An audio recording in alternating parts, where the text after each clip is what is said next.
Good evening everyone. तो जैसा कि आप सभी को पता है, हम यहाँ पर ले रहे हैं ऑनलाइन क्लासेस। किस क्लास के लिए? तो वो है 9th क्लास के लिए। किस सब्जेक्ट की? तो वो है मैथ की, जिसमें हमने अपना एनुअल एग्जामिनेशन के लिए रिवीजन शुरू कर दिया है और हम कर रहे थे अपने एनसीईआरटी का 6th चैप्टर। ठीक है, और उसमें भी कौन सी एक्सरसाइज? तो ये हमारे पास 6.2 है और 6.2 का जो है वो क्वेश्चन नंबर 5 हम कर रहे हैं। ठीक है,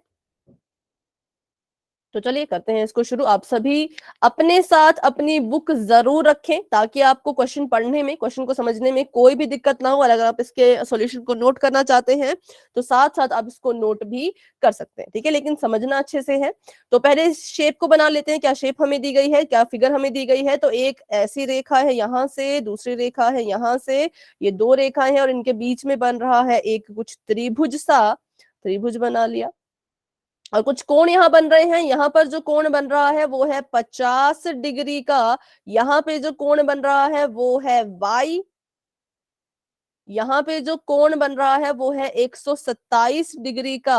और यहाँ पे जो कोण बन रहा है वो है x। और इसके नाम लिख लेते हैं। तो इसका नाम है a, इसका नाम है p, इसका नाम है b, इसका नाम है c, इसका नाम है d, इसका नाम है q और इसका नाम है r। ठीक है, तो त्रिभुज जो यहाँ पे बीच में बन रहा है इसका नाम है पी क्यू आर और इसके साथ में जो रेखाएं हैं वो है ए बी सी डी। तो ये कह रहे हैं कि अगर आपकी रेखा जो ए बी है वो समान अंतर है सी डी के और आपका जो एंगल है ए पी क्यू वो बराबर है 50 डिग्री के और आपका जो कोण है पी आर डी वो भी बराबर है 127 डिग्री के।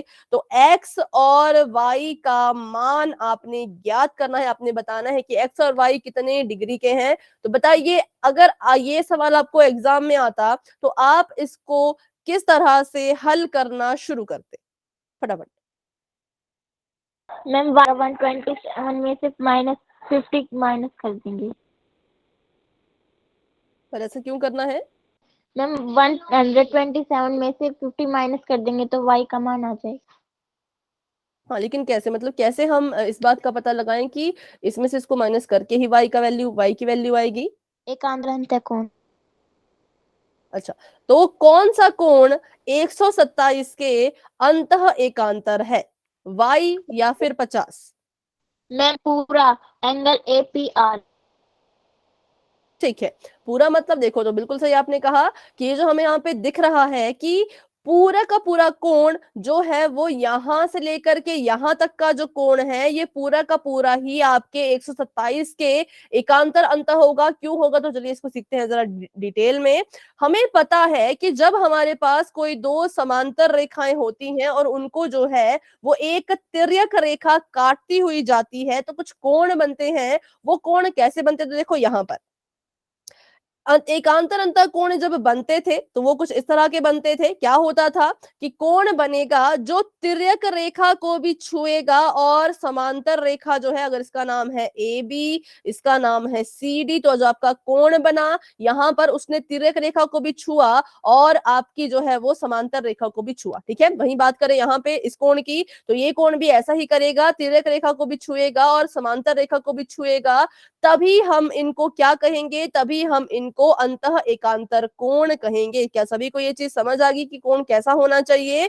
जो तिर्यक रेखा को भी छू रहा हो और जो आपकी समांतर रेखाएं हैं उस रेखा को भी छू रहा हो। जैसे कि ए बी और सी डी एक दूसरे के समांतर थी, जो आपका पहला कोण बनेगा वो ए बी को भी छुएगा, तिर्यक रेखा को भी छुएगा और जो दूसरा कोण बन रहा होगा वो तिर्यक रेखा को भी छुएगा, सी डी को भी छुएगा। तभी हम कहेंगे कि ये दोनों एक दूसरे के अंतः एकांतर कोण है। ठीक है, अब जरा नजर दौड़ाते हैं यहाँ पर। तो यहाँ पर हमने देखा कि हमारी जो आकृति है उसमें भी ए बी जो है वो सी डी के समान अंतर है। और बात करें तिर्यक रेखा की तो यहाँ के लिए जो तिर्यक रेखा बन के आई वो तिर्यक रेखा होगी आपकी जिसका नाम है पी आर। ठीक है, तो ये वाली जो रेखा यहाँ से जा रही है इसको हम कहेंगे कि ये यहाँ पर तिर्यक रेखा है पी आर नाम की। तो जो आपका कोण बनना चाहिए, जो कोण आपका बनना चाहिए जिनको हम अंतः एकांतर कहेंगे वो इस तिर्यक रेखा को भी छू, मतलब वो ऐसा कोण हो जो तिर्यक रेखा को भी छू रहा हो, और दूसरी चीज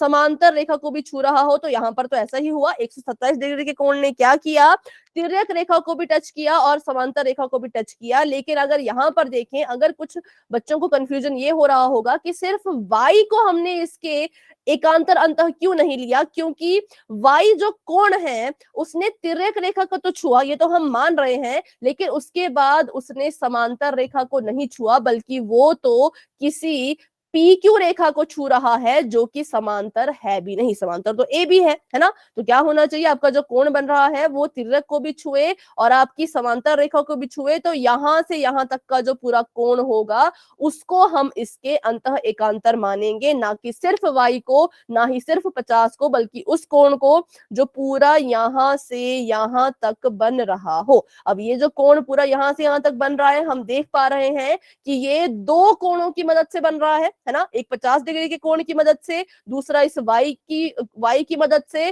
तो इसका नाम क्या होगा, इस पूरे कोण का नाम क्या होगा जो यहां से यहां तक बन रहा है, क्या कोई बता सकता है? APR APR ठीक है, नाम APR ठीक है, लेकिन इसका माप क्या होगा? मैम 127 वो भी आपने ठीक कहा, लेकिन अगर मैं इन दोनों को ना, मतलब इन दोनों के माप को मैं कैसे लिखूं कि वो इस पूरे कोण का माप बने? Ma'am 50 + y। हाँ बिल्कुल सही, 50 + y। बाकी आपने ठीक कहा था कि इसका नाम APR भी हो सकता है, ये 127 के बराबर भी हो सकता है। पर अगर मैं इस कोण की बात करूं कि इस कोण को मैं क्या कहूंगी, ये 50 था, ये y था, जब मैंने 50 और y को जोड़ दिया तो मेरा ये हरा वाला कोण बनके बाहर आया, यहां से लेकर के यहां तक। तो अभी भी किसी भी स्टूडेंट को डाउट है कि हमने y को इसके अंतः एकांतर क्यों ना लेकर के, इसको अंतः एकांतर, इतने से कोण को अंतः एकांतर क्यों नहीं लिया, यहां से यहां तक को अंतः एकांतर क्यों लिया, डाउट है तो पूछे, समझ आ गया है तो वाई टाइप करें। कोई भी डाउट बच्चों मन में नहीं रखना है, ठीक है? डाउट होगा तो माइक ऑन करके बिल्कुल बेझिझक आपने मुझसे पूछ लेना है, पर अगर डाउट नहीं है तो आप वाई भी टाइप जरूर करें। तो ठीक है, बस यही कारण था। आगे भी आपको कोई क्वेश्चन ऐसे दिखेंगे तो ध्यान देना कि अंतः एकांतर कोण वही होंगे जो तिर्यक रेखा को भी छू रहे होंगे और आपकी समांतर रेखा को भी छू रहे होंगे। तो अभी हमने देखा कि वो कोण था APR, तो लिख लेते हैं कि कोण APR मतलब जो ऐसा कोण जो आपकी AP को भी टच कर रहा हो, PR को भी टच कर रहा हो, उसी का नाम होता है APR। तो ये वो कोण है, यहां से लेकर के यहां तक जो बन रहा है पूरा, ये ठीक है, ये APR। ये APR क्या होगा, तो ये APR हो जाएगा किसके बराबर, तो APR बराबर है कोण PRD के, क्योंकि ये दोनों कैसे कोण हैं, ये दोनों ही अंतः एकांतर कोण है, अंतः एकांतर कोण। इसको आप लिख लीजिएगा खुद से, ठीक है, अंतः एकांतर कोण। अब APR मैंने पूछा कि APR का माप क्या होगा, तो हमने कहा APR को हम लिख सकते हैं 50 डिग्री जमा y के रूप में, क्योंकि आपका जो कोण APR बन रहा है वो बन रहा है एक 50 डिग्री की मदद से, एक y की मदद से। जब 50 डिग्री में y को जोड़ोगे तो आपका पूरा APR कोण बनेगा। तो हमने इसको लिख दिया यहाँ पे 50 डिग्री जमा y बराबर है PRD। PRD की वैल्यू हमें पता है 127 डिग्री की है, तो यहाँ पर से हम y की वैल्यू निकाल सकते हैं। y बराबर आ जाएगा 127 माइनस 50 के। तो बताइए 127 में से 50 को माइनस करने पर क्या आ रहा है?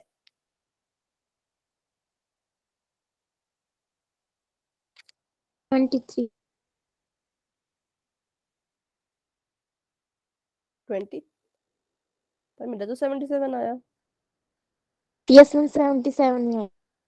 127 ऊपर है ना, 50 नीचे है, तो ये 7, 12 में से 5 के तो भी 7, तो 77 हमारा आ रहा है कितना डिग्री, कौन सा एंगल, तो एंगल नाम, उसका नाम है एक्स, सॉरी वाई। तो वाई हमारे पास आ चुका है 77 डिग्री का, 77 डिग्री का। तो यहाँ पे आप लिख सकते हैं y इज इक्वल टू 77। तो उसको पहले बना देते हैं फिर से। त्रिभुज, त्रिभुज के बाहर वाला कोण था 50, अंदर वाला कोण था y। तो y की वैल्यू हमारे पास आ चुकी है और वो है 77 डिग्री की। किस किस की मदद से, तो 127 की और इस पूरे कोण की मदद से, ठीक है।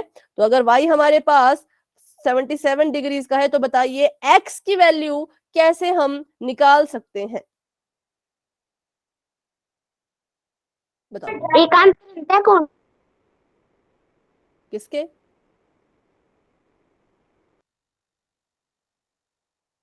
किसके एकांतर अंतर कोण है ये? मैम को 50 के में क्यों?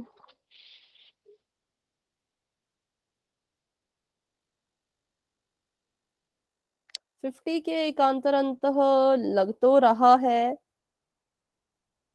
पर पता नहीं है कि नहीं। मैम हाँ चलो एक देखते हैं, हाँ मिनट। है ठीक है। ठीक है चलो देखते हैं यहाँ पर। तो ये भी 50 है, ये भी x, तो x भी यहाँ पे कितना आ जाएगा, 50 आ जाएगा। ठीक है, तो x बराबर है 50 के, क्योंकि ये दोनों अंतः एकांतर कोण है। तो देखिए जरा इसकी वैल्यू यही आ रही है या कुछ हमने गलत तो नहीं किया। x 50, yes ma'am. 77, और अगर यहां से तीसरा कोण निकालूं तो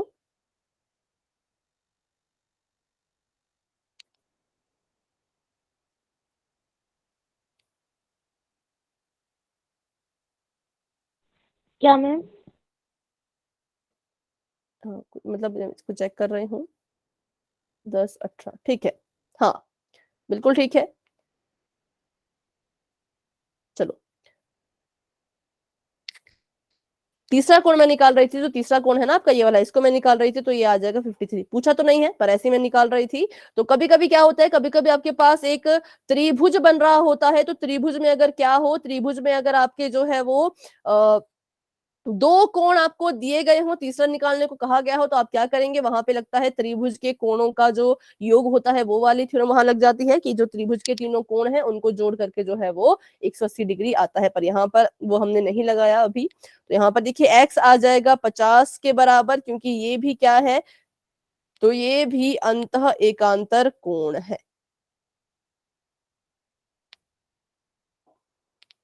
तो चलिए, अभी इस क्वेश्चन में किसी बच्चे को कोई डाउट है तो पूछ लीजिए, कोई डाउट नहीं है तो बच्चों आप वाई टाइप कर सकते हैं, ताकि हम अपने अगले सवाल की तरफ बढ़ सके। ठीक है, तो बढ़ते हैं आगे और देखते हैं अपना नेक्स्ट क्वेश्चन। अगला सवाल थोड़ा कुछ इस तरह का है। यहाँ पर आपको बोला गया है कि एक इस आकृति में, पहले तो आकृति बना लेते हैं अच्छे से अपने साथ बच्चों, बुक अपने साथ रखिए ताकि आपको कोई भी दिक्कत ना हो सवाल समझने में। एक आकृति है यहाँ पर जिसमें दो रेखाएं हैं, एक ऊपर, एक रेखाएं नहीं है वैसे, ये क्या है, दर्पण है, शीशे हैं। ठीक है, दो शीशे यहाँ पर है, और यहाँ से एक किरण गई और ये वापस आ गई, और फिर ये दोबारा से यहाँ से वापस उधर को चली गई। ठीक है, तो ये आपके पास कुछ ऐसी आकृति बन रही है। तो एक होती है आपतित किरण और एक होती है प्रतिवर्तित किरण, है ना, प्रतिवर्तित ही बोलते हैं उसको, परावर्तित, सॉरी परावर्तित किरण। एक है आपतित किरण, आपतन किरण, एक है परावर्तित, परावर्तित किरण। तो आपको ये यहाँ पर वही दिया गया है, थोड़ा साइंस इसमें आ चुका है, ठीक है, विज्ञान। तो ये आपके पास P है, ये आपके पास B है, ये आपके पास Q है, इसका नाम है A, इसका नाम है C, इसका नाम है D, इसका नाम है R, इसका नाम है S। तो ये कह रहे हैं कि अगर आपतन किरण ए बी दर्पण पी क्यू से टकराकर बी पे टकराती है और परावर्तित होकर बी सी पाथ चलती है, और सी से सी पे वो टकराती है आर एस दर्पण में, और उससे भी टकरा के वापस चली जाती है। तो बताइए कि ए बी जो है वो सी डी के समान अंतर है। आपको किरणों के बारे में दिया गया और आपसे पूछा गया है सवाल कि ये साबित करो कि जो आपका ए बी है वो सी डी के क्या है, पैरेलल है। ठीक है, समानांतर है। तो पहले ए बी और सी डी को ढूंढते हैं। ए बी को मैंने ढूंढा तो ए बी मुझे दिखा, यहाँ पर ऐसी ही दिख रही थी, ये आपकी ए बी है। ठीक है, ये वाली आपकी ए बी रेखा है, और ये है आपकी सी डी रेखा। तो हमने इसको साबित करना है कि ये दोनों एक दूसरे के समान अंतर है, ये आपसे पूछा गया है। और दर्पण जो है आपके पी क्यू और आर एस, ये पहले से ही समान अंतर थे, ये आपको दिया गया है। तो इसको कैसे हम साबित करेंगे कि ये समांतर है, तो पहले तो देख लेते हैं क्या इसमें करना चाहिए। तो इसमें हमने देखा कि ये दोनों समांतर रेखाएं बन रही थी, ये इनके बीच में आ रही थी एक तिर्यक रेखा। तो अगर हम किसी तरह से ये साबित कर दें कि ये वाला जो आपका कोण यहां से यहां तक बन रहा है, ये वाला कोण इसके बराबर है, तो खुद ब खुद साबित हो जाएगा कि ए बी और सी डी कैसी रेखाएं हैं, समांतर रेखा हैं। क्योंकि समांतर रेखा जब होती है तभी जब किन्हीं दो समांतर रेखाओं को तिर्यक रेखा काटती हुई जाएगी तभी उसके अंतः एकांतर कोण बराबर होंगे। तो अगर हमने ये साबित कर दिया कि इसके अंतः एकांतर कोण बराबर है तो खुद साबित हो जाएगा कि ये दोनों रेखाएं एक दूसरे की क्या है, समान अंतर। ठीक है, तो अगर आपको ये चीज समझ आ गई कैसे इसको प्रूव करना है तो वाई टाइप करो, डाउट है तो अभी पूछ लो। ये जो अंदर के एंगल्स बन रहे हैं हमने ये साबित करना है कि ये कैसे हैं, ये दोनों एक दूसरे के बराबर हैं। तो इसको साबित करने के लिए देखेंगे कैसे अभी हम करेंगे, पर अभी हमने इतना पता लगा लिया कि साबित क्या करना है, तो इन कोणों को बराबर साबित करना है।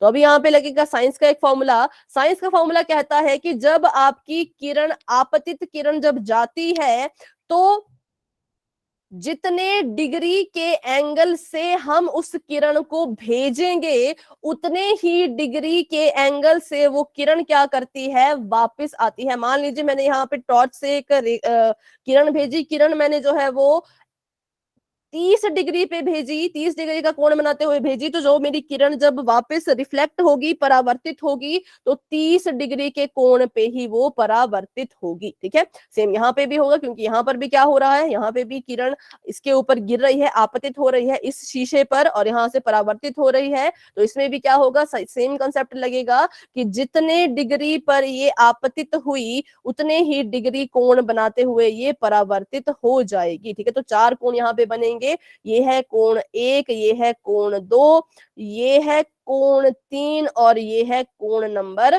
4। ठीक है, और हमने साबित भी किनको बराबर करना है, तो हमें साबित करना है कि ये जो कोण है वो इस पूरे कोण के बराबर है। तो इसका मतलब इन चारों कोणों की मदद लेकर के ही हम ये साबित कर पाएंगे। ठीक है, सबसे पहले हमें पता है, हम इस बात को जानते हैं कि जो कोण 1 है वो कोण 2 के बराबर होगा। क्यों होगा, अभी अभी मैंने आपको इसका कारण बताया है क्यों ये बराबर होगा। क्योंकि आपतित किरण का कोण और परावर्तित किरण का कोण बराबर होता है। बिल्कुल सही, क्योंकि जो आपतित किरण का कोण, मैं इसको आपतित कोण लिख लेती हूँ, और जो परावर्तित किरण का कोण होता है, मतलब कि परावर्तित कोण जो होता है वो दोनों एक दूसरे के बराबर होते हैं। कैसे होते हैं, बराबर। ठीक है, तो यहां से एक कोण 1 कोण 2 के बराबर आ जाएगा और कोण 3 जो है वो कोण 4 के बराबर आ जाएगा। इसी कारण से, क्योंकि आपतित कोण जो बनेगा वो परावर्तित कोण के बराबर होगा, इसलिए। ठीक है, तो कोण 1 कोण 2 के बराबर, इसको नाम दे दिया इक्वेशन नंबर 1। और उसके बाद देखते हैं नीचे, तो इसको नाम दे दिया इक्वेशन नंबर 2। अब मैं कह रही हूं कि मेरा जो कोण 2 है वो कोण 3 के बराबर है। क्यों, मैं आपतित नहीं, क्योंकि मैं आपतित कोण परावर्तित किरण के बराबर होता हाँ वो तो इसके लिए होगा ना, देखो 2 और 3, 2 यहां पर है ना, 3 यहां पर है, 2 यहां पर है, 3 यहां पर है।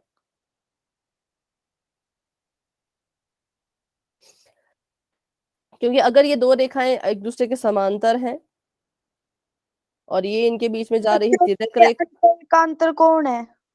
ये अंतः एकांतर कोण है, इसलिए हम कहेंगे कि ये एक दूसरे के बराबर हैं, 2 और 3, क्योंकि ये क्या है, तो ये है अंतः एकांतर कोण। ठीक है, तो हमने कहा कि 2 और 3 क्या हो गए, बराबर।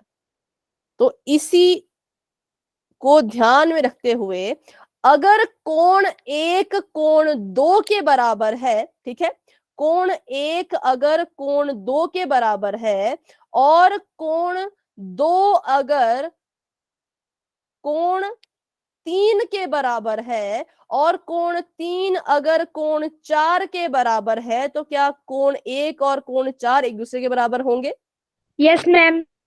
होंगे। ठीक है, फिर से मेरी बात ध्यान से सुनिए, कोण 1 कोण 2 के बराबर था क्योंकि हमने यहाँ पे देखा था। ठीक है, तो कोण 2 खुद किसके बराबर है, कोण 2 खुद 3 के बराबर है। कोण 3 खुद किसके बराबर है, कोण 4 के बराबर है। कहां से हमने चलना शुरू किया था, कोण 1 से, कहां तक हम पहुंच गए, कोण 4 तक। बराबर बराबर है के निशान तक, है ना, बराबर बराबर का निशान लेकर के 1 से शुरू किया तो 4 तक पहुंच गए। तो यहां से हमने ये निष्कर्ष निकाला कि कोण 1 भी कोण 4 के बराबर ही होगा। कुछ नहीं किया हमने, इसमें कोई रूल नहीं है, नियम नहीं है, बस हमने देखा कि 1 2 के बराबर था, 2 था 3 के बराबर, 3 था 4 के बराबर, तो 1 और 4 भी बराबर होंगे। तो इस तरह से हमने ये साबित कर दिया कि सारे के सारे कोण जो है वो एक दूसरे के बराबर है। तो कोण 1 अगर कोण 4 के बराबर है, ठीक है, मैं इस इक्वेशन को यहाँ पे ले रही हूं, मैंने यहाँ पे जो है वो दोनों तरफ इसको 2 से गुणा कर दिया, 2 गुणा कोण 1 बराबर है 2 गुणा कोण 4, ये मैंने अपनी मर्जी से किया है, ठीक है, क्योंकि मुझे अपने क्वेश्चन को साबित करना है कुछ, तो इसलिए मुझे ऐसा करना पड़ेगा। 2 से मैंने दोनों की गुणा कर दी, इस तरफ मैं करती हूँ ताकि आपको समझ आए। 2 गुणा कोण 1 बराबर है 2 गुणा कोण 4। जब हम 2x लिखते हैं तो उसको हम कैसे लिख पाते हैं, x जमा x लिखते हैं ना। जब हम क्या करते हैं, जब हम 2x लिखते हैं तो उसको हम लिख पाते हैं x जमा में x। सभी को ये बात समझ आ रही है? अगर x की x में गुणा होती है तो x का स्क्वायर आता है, पर जब 2 की गुणा x में होती है तो हम x जमा x उसको लिखते हैं, ठीक है। तो यहाँ पर 2 की गुणा कोण 1 में हो रही है, तो कोण 1 को मैं कैसे लिख सकती हूँ, कोण 1 जमा कोण 1, ठीक है, कोण 1 जमा कोण 1। और कोण 4 को मैं लिख सकती हूँ कोण 4 जमा कोण 4, ठीक है।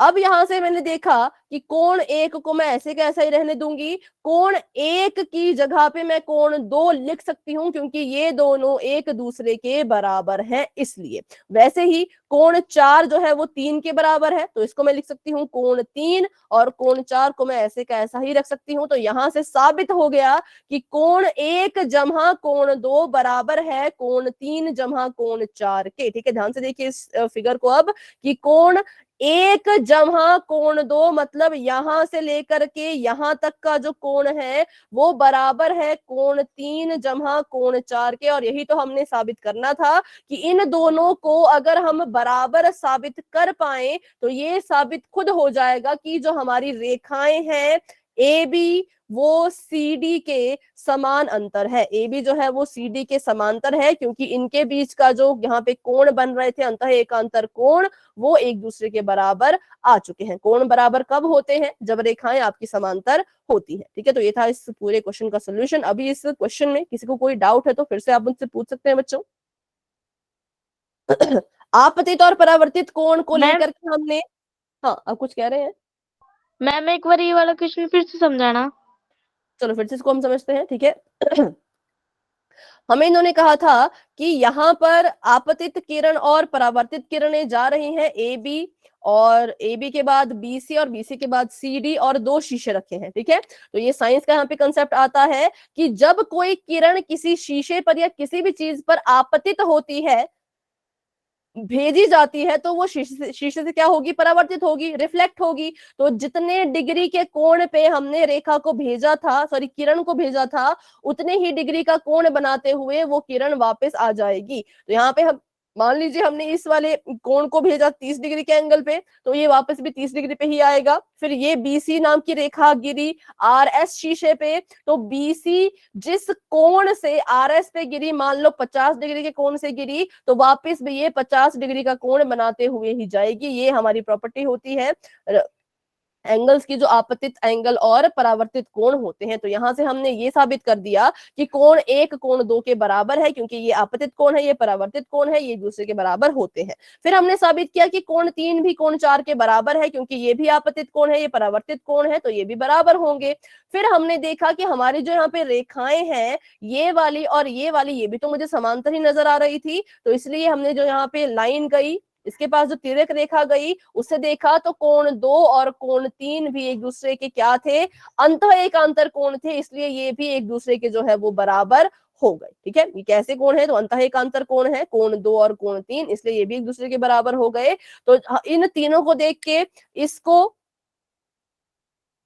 एक मिनट, इससे इससे और इससे हमने ये साबित कर दिया कि अगर ये तीनों कोण एक दूसरे के बराबर हैं तो कोण 1 और कोण 4 भी एक दूसरे के बराबर ही होंगे। तो सारे के सारे कोण एक दूसरे के बराबर हो गए। फिर हमने इस वाली टर्म को यहां से उठाया, इस वाले इक्वेशन को, इस वाले समीकरण को उठा करके क्या किया, अपनी मर्जी से दोनों तरफ 2 से गुणा कर दी, क्योंकि ऐसा हम कर सकते हैं, अगर आप 2 से गुणा कर रहे हो तो आपको दोनों तरफ करना है, एक तरफ नहीं करना है। इस तरफ किया तो इस तरफ भी गुणा करो, तो गुणा करके लिख दिया। तो मैंने कहा कि जब आप 2 की गुणा x में करते हो तो आप लिख सकते हो x जमा x, लिख सकते हैं ना, क्योंकि x ने x जोड़ा तभी तो 2x आया। तो उसी तरह से अगर 2 की गुणा कोण 1 में हो रही है तो हम लिख सकते हैं कोण 1 जमा कोण 1। 2 की गुणा कोण 4 से हो रही है तो इसको हम लिख सकते हैं कोण 4 जमा कोण 4।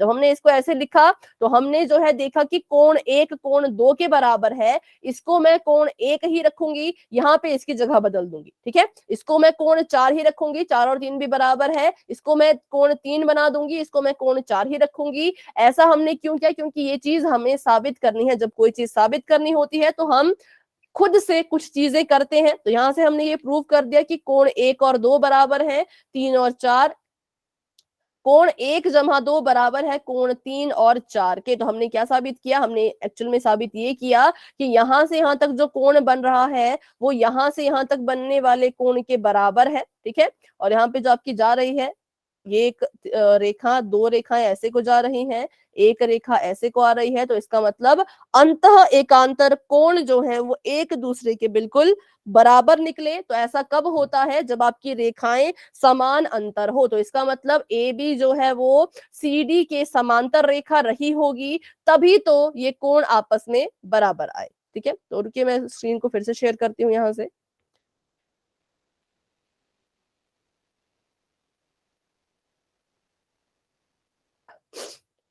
हाँ अभी बताएं।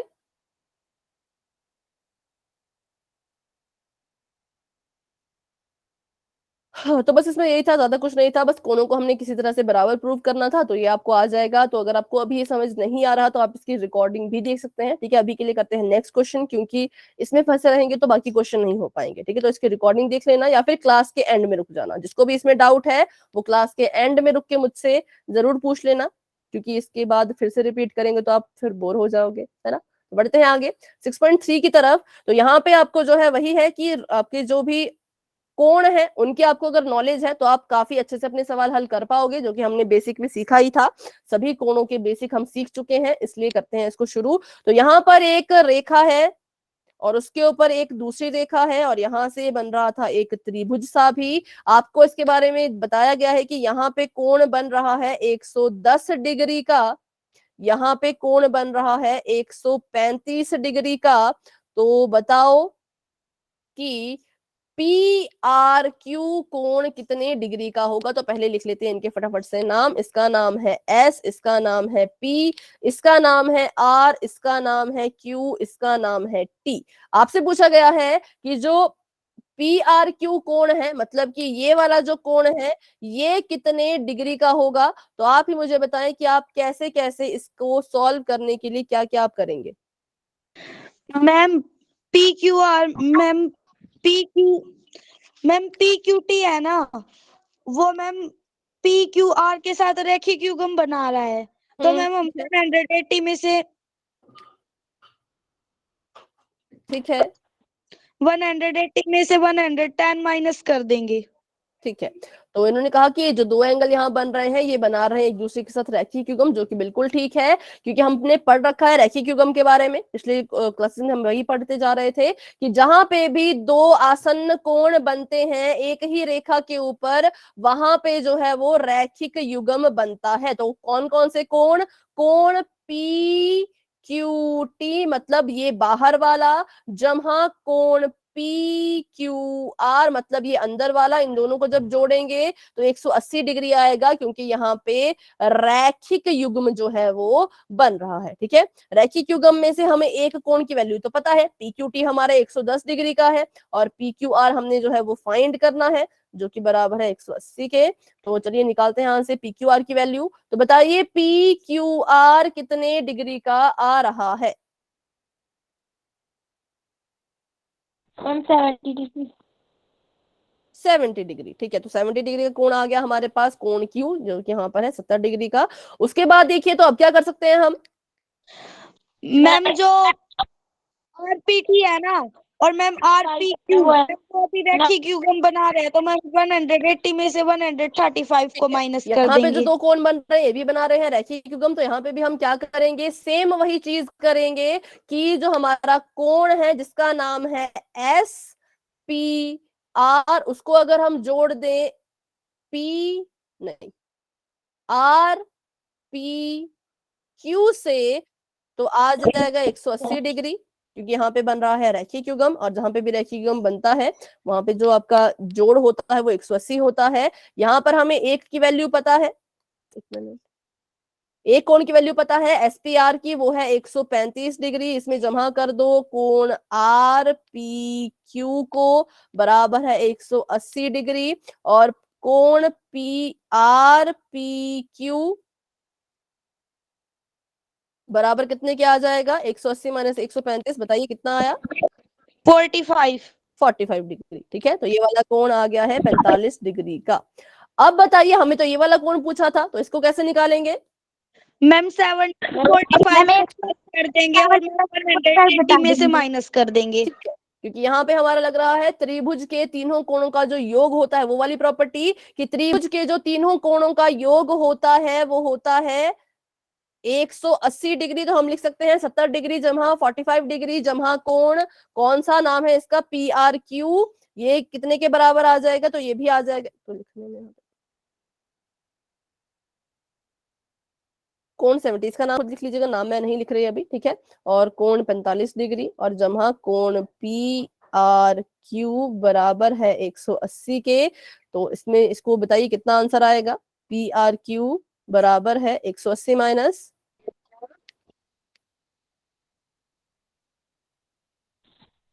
115। और जब उसको माइनस करेंगे तो कितना आ जाएगा, 65 आप कह रहे थे, ठीक है 65 डिग्री। ठीक है, तो मुझे इसमें यही था, इतना ही था कि हमें पूछा था त्रिभुज के तीसरे कोण की वैल्यू निकालने को, और हमें दिया क्या था, तो बाहर बाहर वाले कोण दिए थे, अंदर वाला कोई कोण दिया नहीं था। तो हमने क्या किया, इन बाहर वाले कोणों की मदद लेकर के त्रिभुज के अंदर वाले दो कोणों की वैल्यू निकाल दी। अंदर वाले दो कोणों की वैल्यू एक बार पता लग गई तो त्रिभुज के कोणों का जो योग होता है वो 180 होता है। इस चीज का हमने इस्तेमाल करके त्रिभुज के तीसरे कोण की वैल्यू भी फाइंड कर दी है, जो कि 65 डिग्री आ चुकी है। इस क्वेश्चन में किसी को कोई डाउट है तो पूछ लीजिए, नहीं है तो वाई टाइप कर दीजिए बच्चों। एक बार फिर रिपीट करने को आप कह रहे हैं बेटा, ठीक है, एक बार फिर इसको रिपीट करते हैं। देखो, हमें इन्होंने कहा था कि क्या करो, पहले इसको मैं मिटा देती हूँ, ये बहुत खिचड़ी यहाँ पे पक गई है। क्या इसे दूसरे तरीके से कर सकते हैं। दूसरा तरीका मतलब, मैं क्योंकि त्रिभुज का गुण है कि एक अगले जैसे 135 डिग्री है ना वो कौन, तो वो है ना जो बाकी के दो एंगल बचे ना उसके जो के साथ में एक गुण बनाया है, उसके अलावा जो एंगल बचे उन दोनों का योग होता है। पर उससे क्या हो पाएगा ये, क्योंकि हमें अंदर के कोण ही नहीं पता ना, हमें अंदर के कोण नहीं पता है, तो वैसे हम कैसे उसको find- मैम मैम एक एंगल फाइंड आउट कर। हाँ, पर उससे फिर बहुत ज्यादा कंफ्यूज हम हो जाएंगे। पर अगर आप करना चाहो, अगर आपको वो वाला मेथड ज्यादा आसान लगता है तो आप वैसे कर सकते हो। ऐसे इसमें कोई, हाँ इसमें वही होता है कि कोई ऐसा नहीं कि इसी तरीके से करो, जो भी आपको तरीका ठीक लगे वैसे आप कर लेना, बस आंसर इसका 65 ही आना चाहिए। ठीक है, अगर उस तरीके से भी आपका जो आर है वो 65 डिग्री के बराबर आ रहा है तो बिल्कुल ठीक है, आप उस तरह से भी इसको कर सकते हो। ठीक है,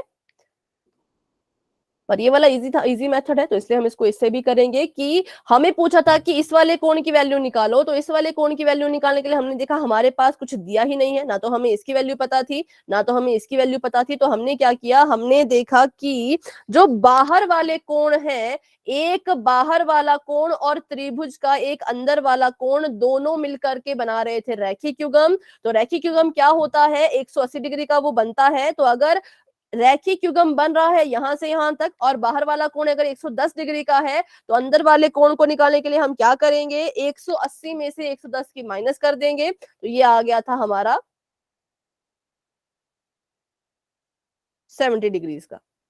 है ना, और ये आ गया 70, क्योंकि देखो इनको जोड़ेंगे तभी तो 180 आएगा। फिर हमने देखा कि यहाँ पे भी वैसा ही हुआ कि सिर्फ बाहर वाला कोण दिया था, लेकिन बाहर वाला कोण और त्रिभुज के अंदर वाला कोण ये दोनों मिलकर के बना रहे थे रैखिक युग्म। तो हमने सोचा कि यहाँ से बाहर वाला कोण अगर 135 डिग्री का है और पूरा का पूरा अगर रैखिक युग्म बन रहा है, तो यहाँ से हमारे पास वैल्यू आ जाएगी इस कोण की, जो कि है 45 डिग्री, है ना। तो फिर हमने देखा कि अब हमारे पास त्रिभुज के दो कोण हैं जो पता लग चुके हैं, एक 70 एक 45। तो त्रिभुज का तीसरा कोण हमने निकालना है। तो कैसे निकालेंगे, तो इसके लिए एक गुण लगता है, कौन सा, कि त्रिभुज के जो 3 कोण हैं, जो अंदर 3 कोण बनते हैं त्रिभुज के, उनको जोड़ के 180 आता है। ये वाला जो हमने इस पे नियम लगाया, तो हमने देखा कि हम क्या करेंगे, इन दोनों को जमा करेंगे और 180 में से घटा देंगे। तो इनको जमा करके आ रहा था 115, तो 115 को हमने जब 180 से घटा दिया तो यहाँ पर आ गया 65 डिग्री। तो हमारे पास 65 डिग्री का यहाँ पे आंसर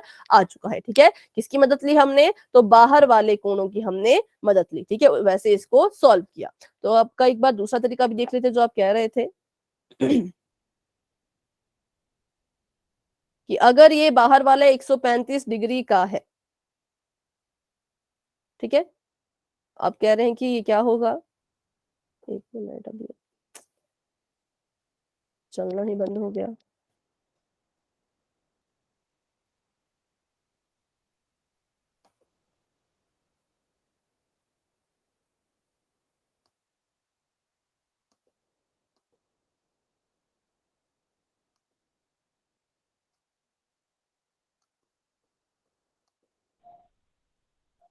मैं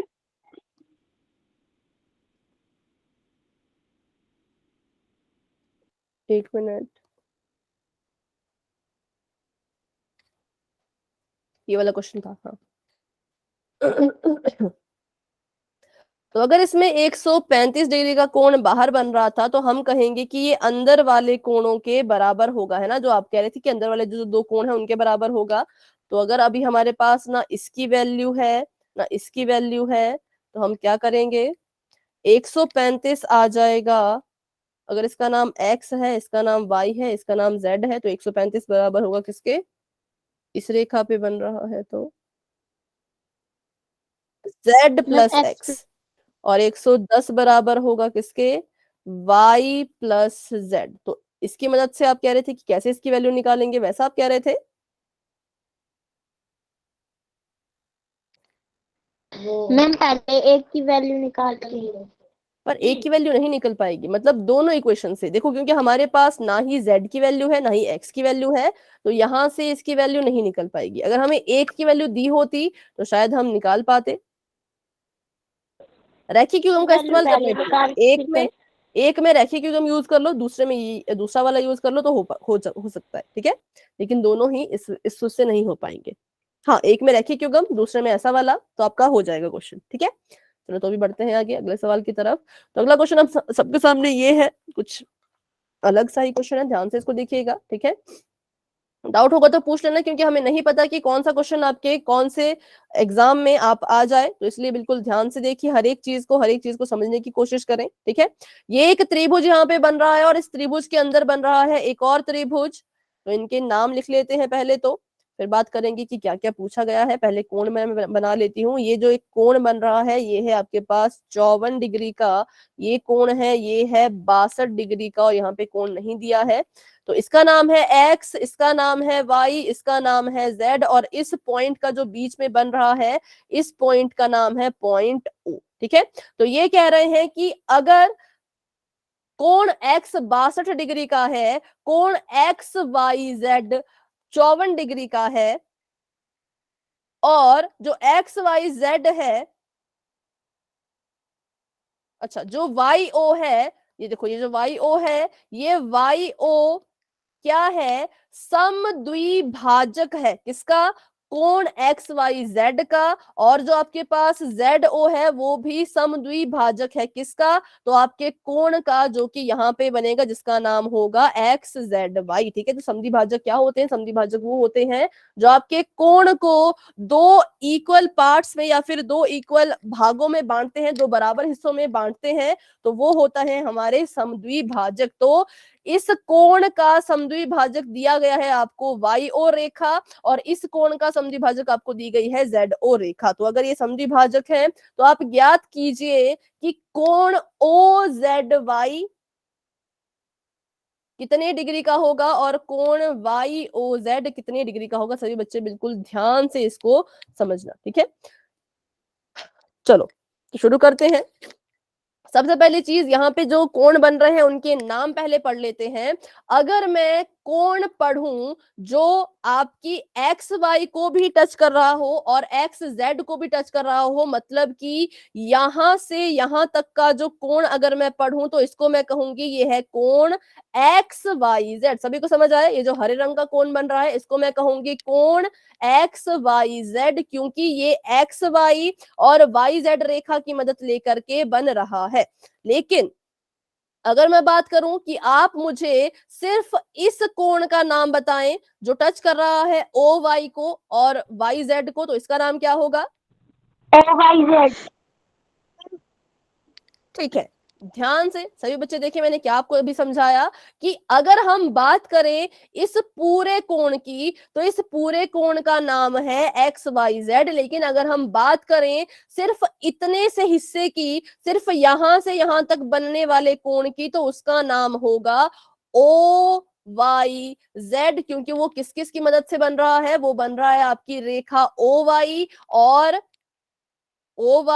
और वाई जेड की मदद से। इसलिए इसका नाम जो यहां से यहां तक आपका कोण बन रहा है इसका नाम होगा ओ वाई जेड, और जो आपका पूरा बड़ा कोण बन रहा था उसका नाम होगा एक्स वाई जेड। अगर किसी बच्चे को इस कंसेप्ट में कोई डाउट है तो अभी के अभी पूछ लीजिए, क्योंकि अगर आपको ये चीज समझ नहीं आएगी तो आपको पूरा क्वेश्चन समझ नहीं आ पाएगा। तो अगर इस चीज में डाउट है तो अभी के अभी पूछ लीजिए।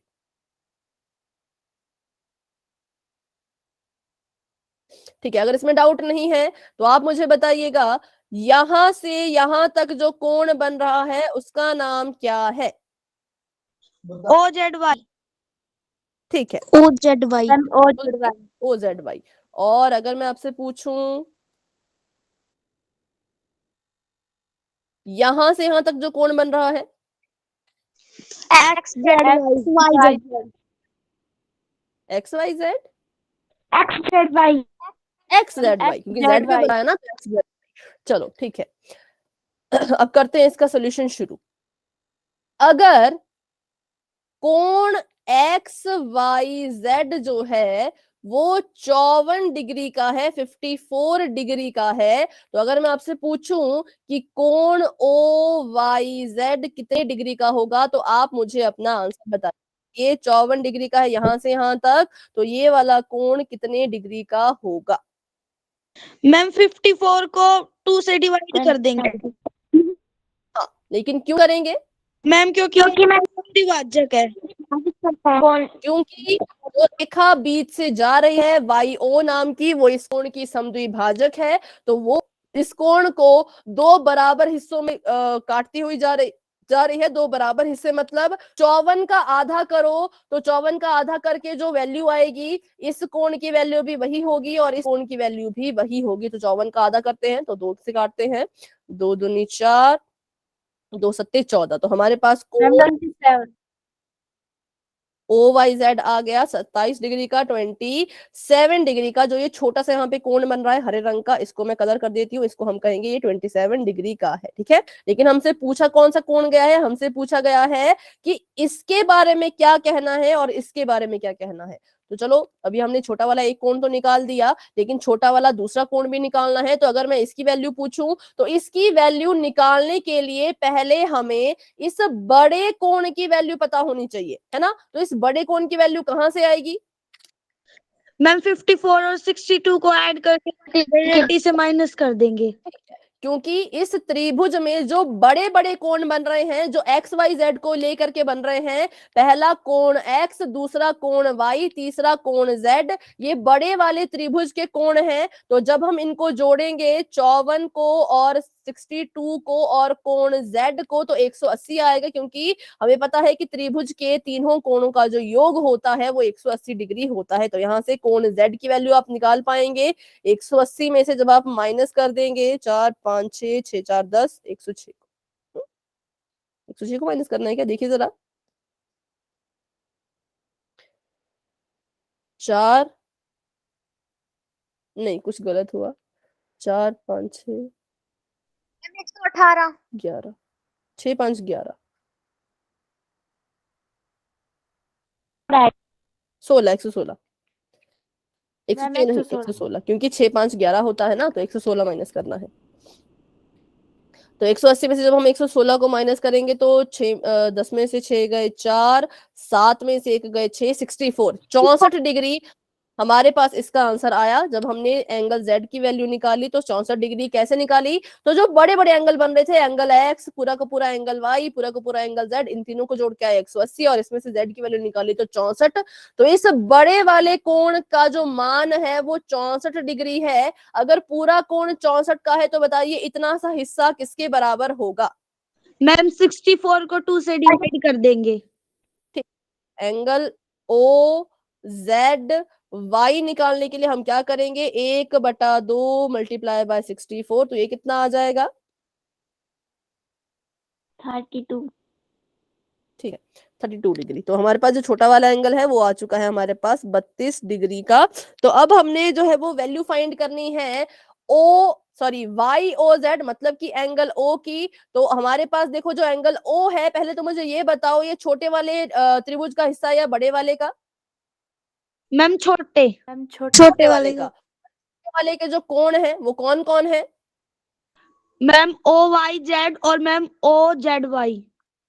छोटे छोटे कोण है, तो हम क्या करेंगे, इसमें भी हम लगाएंगे त्रिभुज के कोणों के योग वाली प्रॉपर्टी। तो यहां पर आ जाएगा कोण ओ जमा कोण ओ वाई जेड जमा कोण ओ जेड वाई बराबर है 180 डिग्री के। ठीक है, छोटे वाले ट्रायंगल का देखें तो ये वाले कोण हटा दो, इसको भी नहीं देखना है और इसको भी नहीं देखना है। अब हमने अंदर वाले जो कोण है उनको ही देखना है। तो इनको जब हमने देखा तो एंगल ओ ऐसे का ऐसा था, ओ वाई जेड है 27 डिग्री का और ओ जेड वाई है 32 डिग्री का, बराबर आ जाएगा 180 के। और हमने यहां से निकालनी है एंगल ओ की वैल्यू, तो एंगल ओ हमारे पास आ जाएगा 180 माइनस 7 8 9 3 4 5 59, और ये आता है 121। ठीक है, तो एंगल ओ हमारे पास आ गया 121 डिग्री का। तो हमसे यहाँ पे दो कोण पूछे गए थे, एक हमसे पूछा गया था बाहर वाला, एक हमसे पूछा गया था कोण ओ के बारे में, एक हमसे पूछा गया था ओ जेड वाई के बारे में।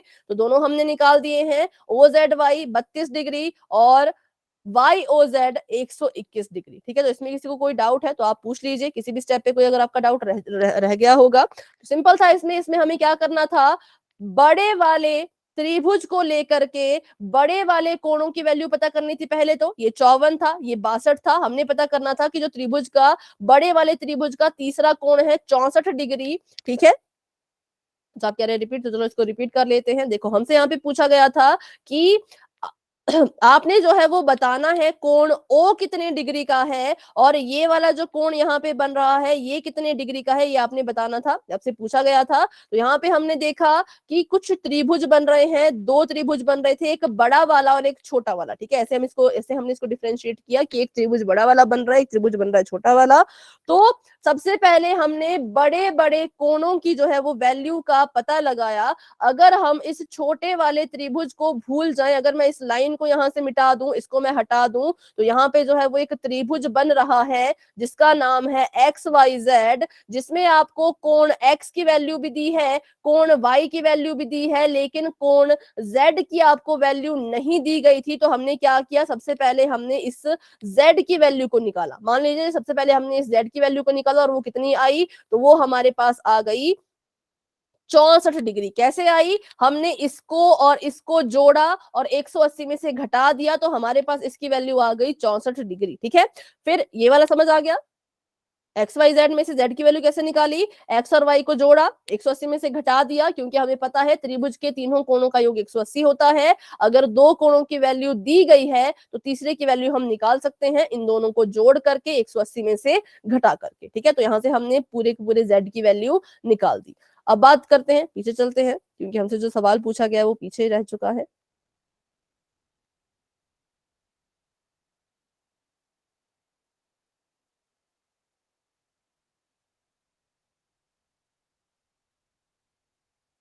ठीक है। फिर हमसे इन्होंने पूछा कि अब अगर ये वाला जो पूरा का पूरा बड़ा वाला कोण बन रहा है यहां से यहां तक, ये अगर 64 डिग्री का है, ठीक है, तो आप छोटे वाले कोण की वैल्यू बताओ। ये पूरा का पूरा अगर 64 डिग्री का है, इसका नाम है एक्स वाई जेड। इस कोण का नाम है एक्स वाई जेड। पूरा का पूरे कोण का नाम एक्स वाई जेड है। ये 64 डिग्रीज का है। तो ये पूछ रहे हैं आप मुझे बताइए, एक्स वाई जेड की वैल्यू तो नहीं बतानी है, पर ओ वाई जेड मतलब कि इस कोण के आधे हिस्से की मुझे वैल्यू बताइए। तो हमने कहा हम क्या करेंगे, छोटे वाले कोण की वैल्यू निकालने के लिए क्या करेंगे, हम ओ जेड की वैल्यू निकालने के लिए क्या करेंगे, बेटा माइक ऑफ रखे अभी के लिए। हम 64 को 2 से, आप कुछ कह रहे हैं बेटा? मैम वो ओ जेड वाई है, ओ वाई जेड नहीं है। ओ जेड वाई, ठीक है, मैंने उसको ठीक कर दिया था बाद में। तो ओ जेड वाई की वैल्यू निकालने के लिए हम क्या करेंगे, 64 को डिवाइड कर देंगे 2 से, क्योंकि जो ओ जेड रेखा जा रही है ये इसको समद्विभाजित करते हुए जा रही है, इसको इक्वल हाफ में बांटते हुए जा रही है। तो अगर ये पूरा का पूरा 64 है तो इसके 2 टुकड़े करो, 2 टुकड़े करके जो भी आपके पास आएगा वो इसका आंसर होगा। तो 64 के जब हमने टुकड़े किए तो यहाँ पे आ गया था 32, ये भी 32 और बाहर वाला भी 32, पर इसका हमें जरूरत नहीं है बाहर वाले की, तो इसको हम नहीं देखेंगे, हमें इसकी जरूरत है तो हम इसको ही देखेंगे, ठीक है। तो ये आ गया 32। सेम उसी तरह से ये भी पूरा का पूरा 54 डिग्री है, तो 54 का भी हम आधा करेंगे, क्योंकि ओ वाई जो है वो ओ वाई जेड कोण, सॉरी एक्स वाई जेड कोण को समद्विभाजित करते हुए जा रहा है। तो अगर हम इसकी मदद से अपने इस छोटे कोण की वैल्यू निकालना चाहें तो हमें क्या करना पड़ेगा, 54 को भी बटा 2 करना पड़ेगा। क्यों? क्योंकि समद्विभाजन जहां पे भी होता है वहां पे बटा 2 हम करते हैं, ठीक है। तो 54 बटा 2 किया तो 27 आ गया। तो यहाँ पर हमने जो है वो इसकी मदद से 27 डिग्री अपना आंसर ले लिया। अब हमसे पूछा गया है कि आप बताओ जो बीच में कोण बन रहा है जिसका नाम है ओ, उसकी वैल्यू कितनी होगी। तो क्योंकि ये अंदर वाले त्रिभुज की बात हो रही है तो बाहर वाले त्रिभुज को अगर आप इग्नोर भी कर दोगे तो भी इस पे कोई फर्क नहीं पड़ेगा, इसको यहाँ से मिटा ही दो। अगर आपको नहीं मतलब दिक्कत हो रही है दोनों को देखने में तो इसको गायब कर दो, क्योंकि हमसे पूछा ही जब छोटे वाले ट्रायंगल से है तो इसको हम बड़े वाले को बाहर से मिटा भी सकते हैं। तो हमने देखा ये 27 है, ये 32 है, त्रिभुज के 2 कोण दिए गए थे, तीसरा कोण निकालना था, तो हमने इन दोनों को जोड़ करके 180 से घटा दिया, क्योंकि तभी हमारा तीसरा कोण निकलता है। तो 180 में से जब हम 59 को माइनस कर देंगे तो 121 हमारा आंसर आएगा। तो कोण ओ जो है वाई ओ जेड जो है वो 121 डिग्री का आ चुका है, ठीक है। अभी भी इसमें किसी को कोई डाउट है तो बेटा आप फिर से पूछ सकते हैं, नहीं तो आप क्लास के बाद भी रुक करके मुझसे पूछ सकते हो, ठीक है। चलो तो बढ़ते हैं फिर हम आगे और देखते हैं अपना अगला सवाल। तो अगला सवाल आप सभी के सामने कुछ इस तरह का है। ये तो बहुत ही सिंपल सा सवाल है, 3 मिनट में हो जाएगा, 2 मिनट में भी हो सकता है। तो एक कोण, सॉरी एक यहाँ पे रेखा दी गई है डीई नाम की, और यहाँ से एक बन रहा है ऐसा त्रिभुज सा, और इसके बाद ऐसे कोई रेखा चली गई है, ठीक है। और यहाँ पर जो है वो कोण बन रहे हैं, ये है आपका 35 डिग्रीज का, ये है आपका 53 डिग्री का। इसका नाम है ए, इसका नाम है बी, इसका नाम है सी, इसका नाम है डी और इसका नाम है ई। तो आपने बताना है कि अगर ए बी जो है वो डीई के समान अंतर है तो कोण डी सी ई का मान ज्ञात करें। मतलब कि जो कोण आपका बन रहा है सी बिंदु पर, ये वाला कोण, इसका मान ज्ञात करने के लिए कहा गया है। पहले तो इस फिगर में जहां जहां पे आपको लगता है कि कोण बन सकते हैं वहां वहां पे कोण बना दो। तो मैंने देखा कि एक कोण अगर यहाँ बन रहा है, एक कोण अगर यहाँ बन रहा है, तो एक कोण यहाँ भी बनेगा, क्योंकि त्रिभुज में 3 कोण होते हैं। तो मैंने त्रिभुज के तीनों कोण बना दिए। अब बताइए क्या करें कि इस सी की वैल्यू मिल जाए। Ma'am A E D N ma'am 25 हो जाएगा, क्योंकि ma'am A B D E के समानांतर है। आपने ठीक कहा कि जो ए बी हमारी रेखा जा रही है ये क्या है, ये इसके समांतर है, और समांतर रेखा को जब कोई तिर्यक रेखा काटती है तो कुछ कोण बनते हैं। तो अगर हम माने कि ए ई जो है वो तिर्यक रेखा है, तो हम देख पा रहे हैं कि जो कोण बन रहा है 35 डिग्री का, उसने तिर्यक रेखा को भी छुआ, उसने समांतर रेखा को भी छुआ। ठीक उसी तरह जो कोण बन रहा है ई पॉइंट पर उसने भी तिर्यक रेखा को भी छुआ है, समांतर रेखा को भी छुआ है, तो हम कह सकते हैं कि ये दोनों कोण एक दूसरे के अंतः एकांतर कोण है। इसलिए कोण ई जो है, ई बिंदु पे जो कोण है वो भी 35 डिग्रीज का ही होगा। अगर आपको इस पॉइंट समझ आ गया तो वाई टाइप करें, डाउट है तो अभी पूछ ले, इसी वक्त पूछ ले कि जो कोण है आपका बी ए सी, ठीक है, जो कोण है बी ए ई कह दो इसको, बी ए ई आप इसको कह सकते हैं, वो बराबर है किसके, वो बराबर है कोण सी ई डी के, क्योंकि ये दोनों कोण सी ई डी कह लो इसको, या आप इसको ए ई डी भी कह सकते हो, कहना चाहो तो, ठीक है, दो नाम इसके हैं क्योंकि ये पॉइंट यहाँ पे कॉमन है, सिमिलर है, तो आप ये दोनों बराबर हो जाएंगे क्योंकि ये एकांतर अंतः या अंतः एकांतर कोण थे।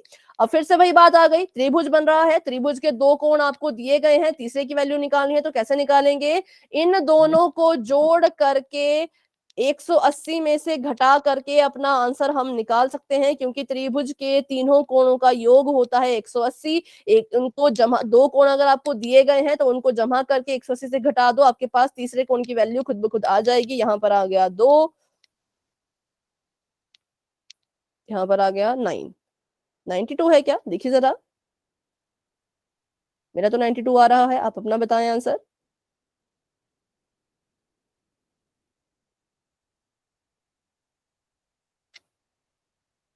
ठीक है, तो बस ये हमारा आंसर आ चुका है। पहले हमने अंतः एकांतर कोण ढूंढा, फिर हमने त्रिभुज के तीनों कोणों का योग देखा, और फिर हमारे पास हमारा आंसर आ गया। ठीक है, तो अभी हमारे पास 3 मिनट है, बढ़ते हैं अगले क्वेश्चन की तरफ कि वो हो पाएगा या नहीं, तो ये भी हो जाएगा 3 मिनट में बहुत आराम से। तो देखते हैं इसको, बहुत ही ये क्वेश्चन बहुत ईजी है, पर ये क्वेश्चन आपका जो है वो आया भी था किसी एग्जाम में, पिछले बार के एग्जाम में शायद। ठीक है, तो एक यहाँ पे ऐसे एक त्रिभुज से बन रहे हैं दो, और आपको जो है वहां पे पूछे गए हैं कुछ कोण, इसका नाम है P, इसका नाम है R, इसका नाम है T, इसका नाम है S, इसका नाम है Q।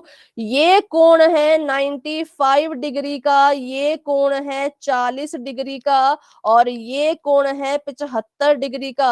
आपसे पूछा गया है कि जो कोण है SQT, मतलब कि ये वाला कोण, इसका पता लगाइए कि ये कितने डिग्री का है। पहले फिगर कंप्लीट करो, पहले पता करो कि और कौन कौन से कोण बन सकते हैं। तो मैंने देखा एक कोण यहाँ पे बन सकता है, एक कोण यहाँ पे भी बन सकता है, तो हम क्या करेंगे, मैम 40 और 95 को ऐड करके मैम 180 में से माइनस कर देंगे। पहले हम इस वाले कोण की वैल्यू निकालेंगे। ठीक है, इस वाले कोण की तो कितनी इसकी वैल्यू आएगी, तो देखते हैं यहाँ पे, निकाल दिया आपने क्या, कोई कुछ टाइप कर रहे हैं क्योंकि,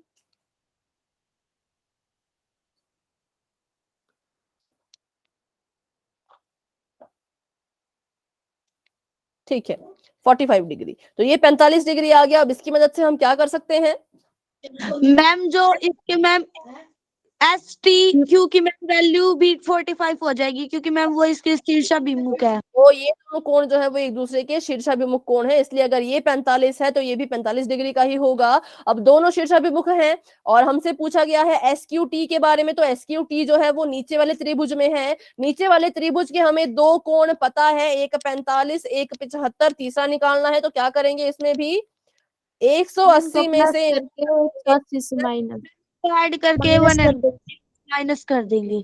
यहाँ पर आ जाएगा आपका 60 डिग्री, तो ये आपके पास 60 डिग्री का कोण आ चुका है। ठीक है, तो यही था, इसमें ज्यादा कुछ नहीं था। पहले हमने जो है वो इस वाले त्रिभुज को लेकर के इसकी वैल्यू निकाली, फिर देखा कि ये जो हमने अभी अभी ताजा ताजा कोण निकाला है ये तो दूसरे वाले के शीर्षाभिमुख है, तो यहाँ से हमने इसकी वैल्यू भी निकाल दी। जब इसका मान हमें मिल गया तो हमने देखा कि जिसकी हमने वैल्यू असल में निकालनी है वो कोण तो यहाँ पर है, नीचे वाले ट्राइंगल में है, नीचे वाले त्रिभुज में है। तो 45 की मदद से हमने जो इसकी वैल्यू निकाली थी, तो एक ये हो गया, दूसरा हमें दिया गया था क्वेश्चन में ही कोण, इन दोनों को जमा करके 180 में से घटा दिया तो इसकी वैल्यू आ गई 60 डिग्री। ठीक है, लेकिन अभी भी इस क्वेश्चन में किसी को डाउट अगर होगा तो बेटा क्लास में बने रहे, किसी भी क्वेश्चन में कोई डाउट है तो क्लास में बने रहिए, मुझसे पूछिए, लेकिन अगर कोई डाउट नहीं है तो आप क्लास को लेफ्ट कर सकते हैं। Good night and bye bye, मिलते हैं अपनी अगली क्लास में। Good night ma'am. ओके बच्चों, good night, good night bye bye. Ma'am. ठीक है।